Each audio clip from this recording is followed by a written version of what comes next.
Hello everybody, welcome back to Firefield Junction, and I've finally got another review for you today. It's been quite a while since we've had a video, but we're finally back, we're finally here, and there's another video for us. There's something else in front of us for us to look at today. Now obviously, as we can see, it's not a typical Hornby or Bachmann box or whatever that we've got in front of us today. That's just purely because today's loco, unfortunately it didn't have the original box with it. And usually if a loco doesn't have its original box, then usually I won't do any unboxing section. I'll just usually skip forward and we'll just start looking at the loco pretty much straight away. However, just for this one, I thought, why not? I don't know, I just decided to still do the unboxing section with the loco's replacement box. Obviously, it's not going to be as interesting because it's just a standard cardboard box. There's nothing interesting about it really. But I thought just this time I decided to keep it in. So there we go.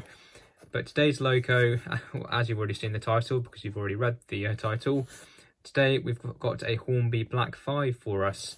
But not just that, it's also a DCC sound fitted model. So it's got the Hornby, old style Hornby V3.5 sound coder with the factory applied sound. And why did I go for this loco? Well, a couple of reasons. Firstly, it's a Black 5, and the Black 5 is definitely one of my favourite classes of steam loco. Whilst I'm not the world's biggest steam locomotive fan, I do prefer my diesels and more modern stuff. I can't help but love some of the good old kettles that we have out there in the world.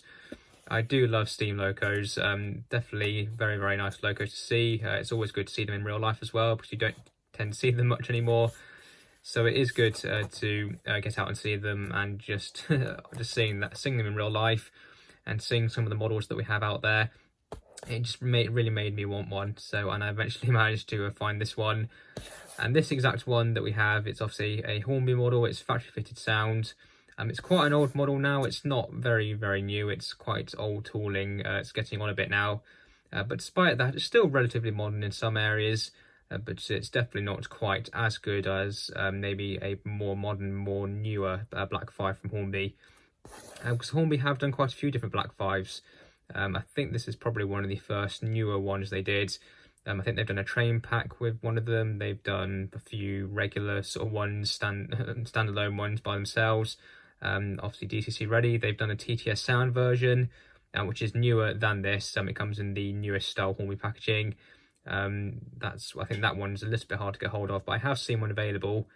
This particular model came from Hassans, as does quite a lot of my stock that I tend to buy. I do quite like buying from Hassans, and this loco is one of the ones that came from there. They did have a TTS sound version on there as well, but it was more expensive, and I generally wanted the proper factory fitted sound, proper DCC sound version. This particular one is also weathered as well. It's a weathered version. It's not pristine, it is weathered, so that was quite good. And because of the fact that it doesn't have the box with it, it doesn't even have any of the instructions or the detailing back with it. It literally is just the loco on its own. That's it, nothing else, no instructions, nothing. So it was a fairly good price, which is again one of the other reasons I went for it. It was a pretty good price, maybe slightly too expensive, maybe for what it is, considering obviously it doesn't have the box or instructions or anything. But I wasn't going to complain too much because it is proper factory fitted sound. Again, not cheap Hornby TTS, proper full on DCC sound, which is good. And the Black 5s in real life, very, very famous locos. There's one still running today, called Sherwood Forester. I haven't seen it yet, but that might change in a couple of weeks' time. And that's one of the reasons I went for this loco, because I'm hoping, if I can, I might hopefully going to try and convert this particular loco to Sherwood Forester. I've already found, I think Fox Transfers can supply the nameplates. I just need to find somewhere to get the actual number plates for the side of the cab, and I think for the front of the smoke box as well. I think I just need to find somewhere to get those done. But I should hopefully, fingers crossed, be able to convert this Black 5 to Sherwood Forester, which is still running today, and hopefully I will get to see it soon, because it's definitely want to go and see it. It's still one of the many steam locomotives that I haven't seen yet, so it'd be good to go and see that. But overall, the Black 5s in real life, yeah, very, very famous locos, very successful. Really quite iconic locos, I suppose. And I suppose there's probably quite a lot of other locos out there that look fairly similar. But they do look very nice, very nice looking steam locomotives. LMS locomotives, and they obviously passed into British Railways when everything was privatised after the war, and they survived right up until the end of the steam era, I'm pretty sure. I'm not sure how many in total there are still running. Obviously Sherwood Forester is still going, which is one of them. How many others there are, I'm not too sure. I'm fairly certain there's going to be one in the National Collection. I don't see why the National Collection wouldn't have one up there in York. But I'm pretty there's at least one still running for sure on the main line, which is good to see.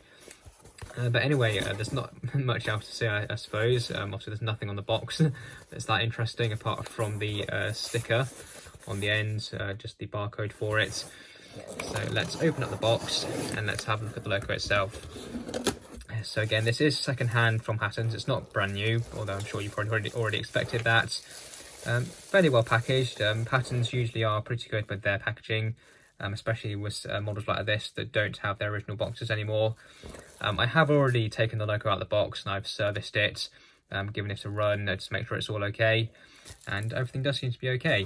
When she did come, she didn't have a coupling on the back. The NEM pockets and the tension lock coupling on the back was missing, so I just fetched one off a spare wagon that I had, so at least we can couple her up to some coaches later on when we run her. But anyway, if we just grab her, we'll get her out of the box. Ooh, there we are. Let's put her down, and then we can get rid of the box, put it to one side. There we go. And then we can grab the locomotive, and we can finally have a look at her. And here she is.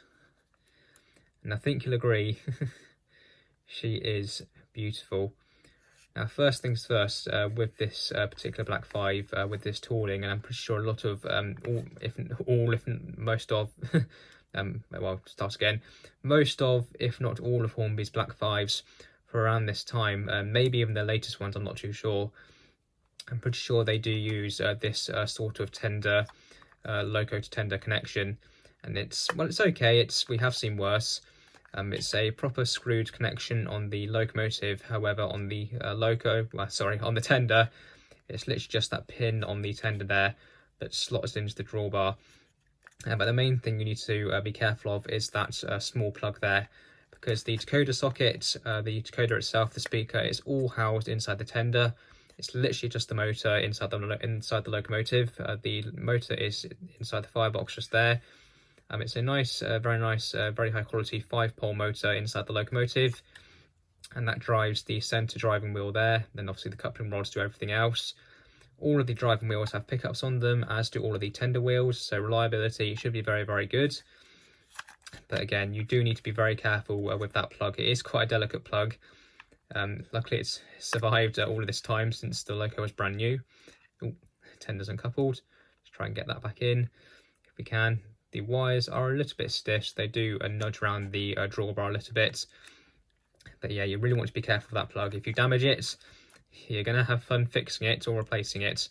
So you need to be really careful there, because if you do damage it, yeah, you're going to have fun. Obviously, if you damage one of the wires that takes power from the locomotive's pickups, it's not completely the end of the world, because obviously you'll still get the tender wheels picking up from that particular rail still.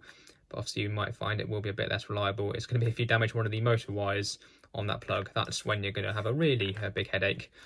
Yeah, sorry about that. So yeah, you want to be really careful with that tender connection. It's not the best in the world, it's not the most secure, but again, we have seen worse. It's definitely better than some of Bachmann's. Well, let's say older, some of their latest releases still use it. But yeah, it's not the world's best tender connection. But again, we have seen worse. It is quite secure, and you do have an option there if you want to close couple the tender, if you're not going to run the loco on very tight curves. But the majority of people probably will be running this on curves such as 2nd and 3rd radius, maybe higher. So most people will be using obviously the typical connection there. Anyway, with that aside, the loco itself is very nice. You do have the option to put a coupling on the front if you want to, just by taking out that screw. I'm guessing there might have been one when the loco was new, or at least maybe in the loco's detail bag when the previous owner had this. But it's a shame that it's not an M coupling, because it would be easier then to fit a coupling to the front. But at least it's still fairly easy to put a coupling on there, just taking out that screwing one on. It could be worse. The buffers are sprung, and they feel very, very nice as well. They are made of metal, and they're very nicely sprung as well. We've got some very nice tubing on the front of the loco there. You can see the build plate as well. I'm not sure why the previous owner has put a different running number on the front of the smoke box there, because obviously it says 45012. But on the side of the cab, we can see this actual loco was, well, it is 45010. So why they've done that, I'm not too sure. I'll leave it on there for now, just in case that the original number underneath has been damaged or is missing or something. So I'll leave that there for now. And obviously, if you get this loco, you're very, very likely not going to have that there. But well, at least there's a number on the front. Again, I don't know if there's one if the original is still underneath. I might check at a later date, but I'll leave it for now. We've got the nice separately fitted smoke box dart on the front. The smoke box does not open. Most Hornby locos don't do that anyway. Batman do it quite a bit. Not so much anymore, I don't think, actually. But some of their locos from a few years ago do have opening smoke box doors. The weathering is not too bad. It's okay. Hornby factory weathering, though, it's not the best. It's literally just quick pass with some like sleeper grime, sort of brown colour, beige colour. That's it. One thing I will mention is when Hornby obviously weathered this, at least with this particular version, on the tender, when I was servicing the tender, I found that a lot of the paint on the backs of the wheels here, so not on the actual surface where they touch the rails, but on the actual backs of on the flanges where the pickups make contact, most of the paint where the loco had been weathered, that paint had not been cleared off before the loco was obviously boxed up and put on the shelves. So not the best quality there. I'm guessing that they probably did clean the wheels after weathering it, but they certainly didn't clean or didn't do a very good job of cleaning the backs of the wheels there. They were covered, pretty much almost covered in the weathering paint, so that wasn't too good. So yeah, not a little bit disappointing there, but again, this model is a bit old, so back then things probably weren't as great, but yeah, it's not the best quality, or paying attention to quality anyway. But overlooking that, it's only a minor issue. The weathering is okay. I wouldn't say it's incredibly realistic. I highly doubt many locomotives, especially steam locomotives, would have looked like this in service. I'm sure they would probably, maybe the weathering might have been a bit darker. It could have been lighter, but I suppose maybe it would have been darker, it would have been more patchy in areas. It wouldn't have been so uniform, let's say. It wouldn't have been very uniform weathering, which is kind of what this is. But it could be worse. We have seen worse weathering, I suppose. But I wouldn't say it's probably the best for a steam locomotive. The handrails down the side are separately fitted, and they are made of metal, and they feel very good as well. The livery application is absolutely spot on. There's no fault in the decoration at all. And you'll have to ignore the marks on the side of the cab there. That's done by the previous owner. Obviously, when the model was new, they very, very likely would not have been there. So we have to ignore those, because again, this loco is second-hand, so we have to overlook stuff like that. So obviously, I highly doubt Hornby would have sent this model out of the factory like this. The decoration on the tender is just as good. Again, very, very nicely done. Loads of riveting on the side. The weight of the loco is very, very good as well. It's a very good weight. We can see the 5MT, which is the power rating. So obviously power rating of 5, and these were mixed traffic locos, which is what the MT stands for. So you can do pretty much whatever you want with these. They did do shunting duties, so you can put a coupling on the front if you want to. Oh, the coupling's just fallen out yet. I'll put it back on in a moment. So yeah, you can do shunting duties with these as well. So you can literally do whatever you want with this loco, really. Literally, these did everything possible. Express trains, freight, shunting. Literally, they did everything. Literally everything. So you can do anything you want, really, with these. The coal load in the tender is removable, so you can put in your own coal if you want to. The vent on the top of the loco there does move. If I try and hold the loco in the tender very carefully, you can see there it does move. The safety valves, I think they're only made of plastic, but they look pretty good. The whistle, I think, might be made of metal, but I'm not too sure. It might actually, no, I think it's actually made of plastic, but they look really good as well. We have seen worse whistles, especially on newer models. Overall, it's not too bad. The cab detail it's okay. We have seen better cabs, and we have seen worse. It's okay. It's nice that we have got some painted detail in there, but we have seen better. But again, given the age of the model, for a cab like that on a model of this age, I wouldn't say that's too bad. It's not too bad at all. So overall, it's not too bad of a loco. If we just go to the tender again, again, you have got sprung buffers on the other end of the tender with more vacuum tubing. You've got all the water detail there as well. It's not too bad, to be honest. You have got a NEM pocket. Oh, the colo's just fallen out. You can see there, you have got a NEM pocket there for the coupling. Just put the coupling back in. Obviously, this wasn't the coupling that came with the loco. It didn't actually have a coupling at all when I got it. So this is just one that I fetched off a spare wagon. So it's probably not the best fit in the world because it was a backman wagon that this came off. But hopefully it should do the job well. If need be, I can change it anyway, so it's not the end of the world.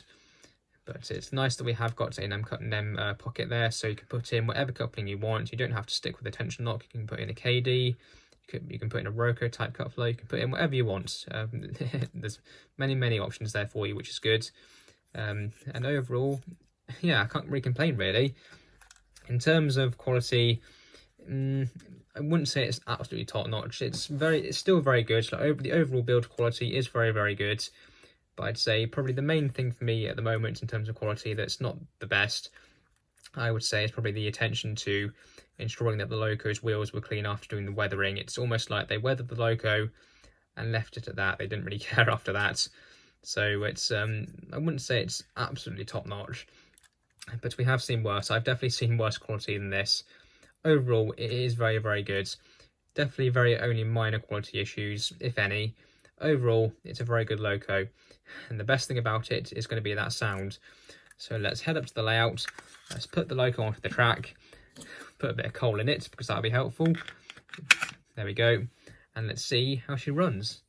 Okay, so here we are. Now, as you can see, the loco is actually already on the track. Usually we see me putting the loco onto the track.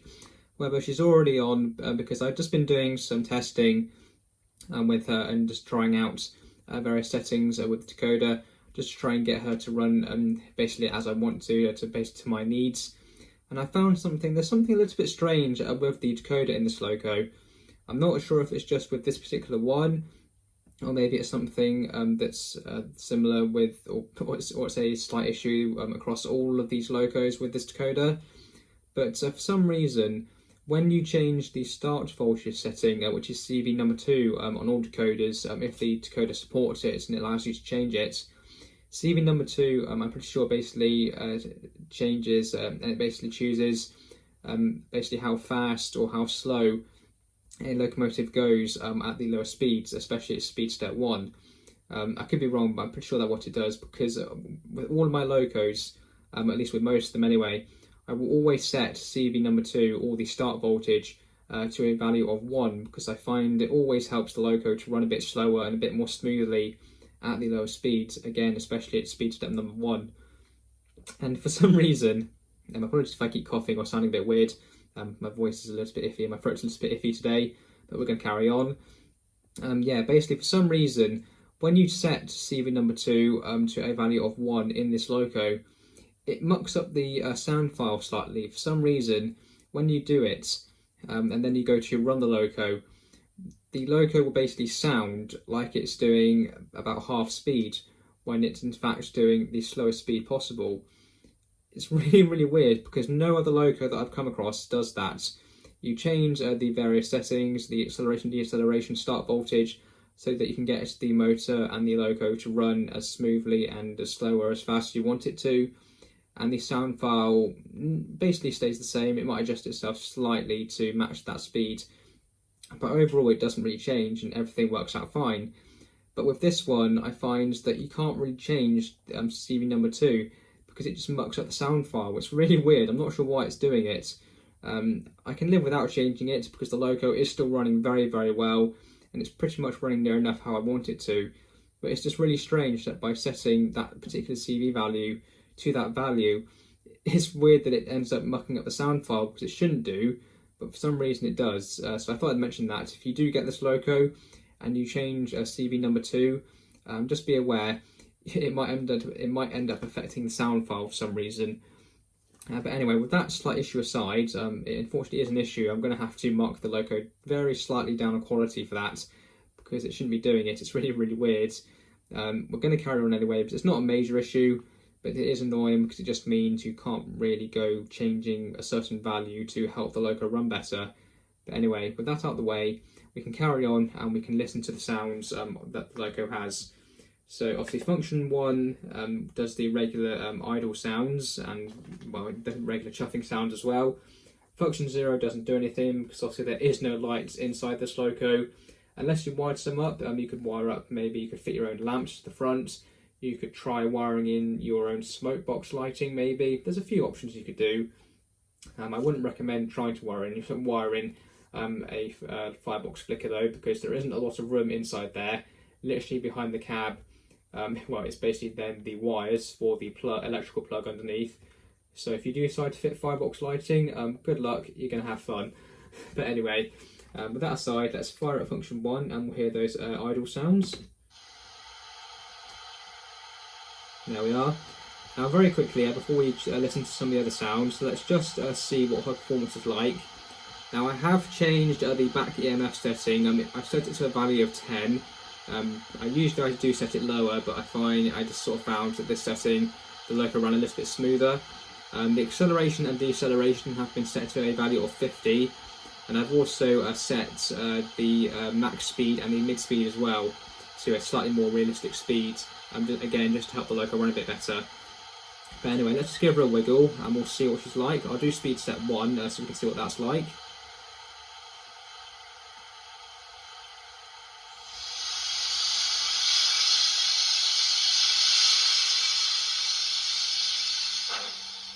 There we go, that's speed set number 1. And as you can see, with the settings that I've put on this coder, she's running very, very well, very, very smooth.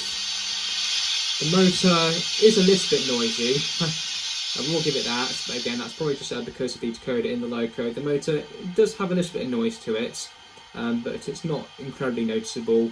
And certainly when she's got up to some speed, the motor is very good and it's near enough silent. But anyway, let's bring her back the other way, a little bit faster this time.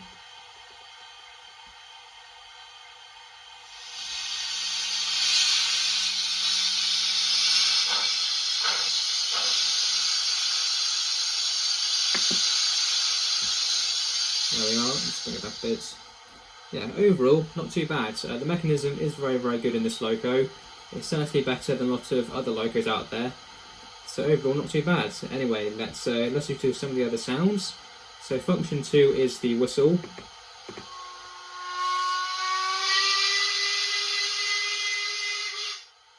Very, very good. A very distinctive black 5 whistle. Function 3 is coupling.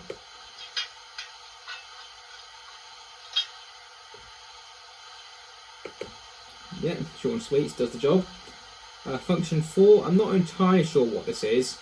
I have a feeling it might be the cylinder drain cops or something, something like that. But anyway, let's have a listen.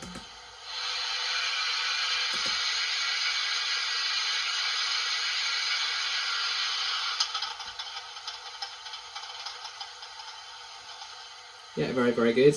And obviously I am going off these by memory because I have heard the sound file in this loco before. So I know what a few of the sounds are, but obviously because I don't have the instructions for this loco, I obviously don't know exactly what all of them are, and there's not an awful lot of functions on this loco either, certainly compared to the likes of the Hornby factory fitted sound diesel, which the Hornby did from around this time. There is a few less functions on these steam locos compared to those, but still a good range nonetheless. Function 5, some very nice coal shoveling.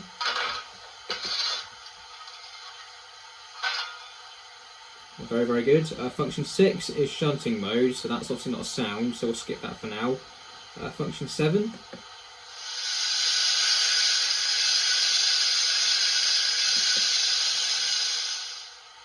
Very, very good. I'm pretty certain that is safety valves, but again I could be wrong.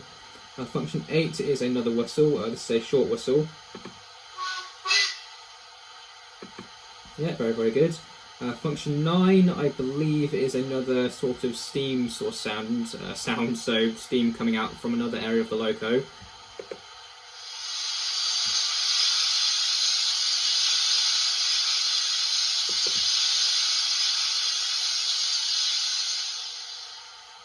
Yeah, very, very good.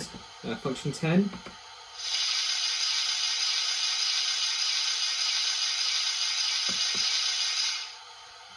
Yeah, very, very good. Again, I'm not too sure what it is, but it sounds good nonetheless. Function 11. Very nice flange squeal. And function 12. We've got the sound of some wagons rolling by the sounds of it, so you can hear the rail going over the rail joints. Yeah, overall not too bad, and I'm pretty certain that is all of the sounds. We'll try function 13. Yeah, there you go, I'm spamming through buttons now. Yeah, that's it, that's all of the sounds. So there's only 12 functions, well 11 functions technically on this loco. So not that many, certainly compared to other locomotives, but overall not too bad. Anyway, let's get her running and we'll see what she's like. I'll go for 50% speed. I'm happy to went the right way. There we are.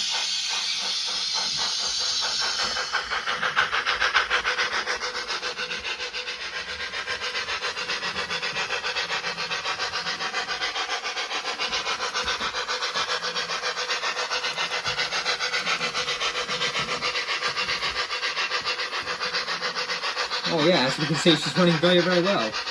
Very, very smooth. A little bit of noise from the motor, but overall she's not too bad. Very, very good loco.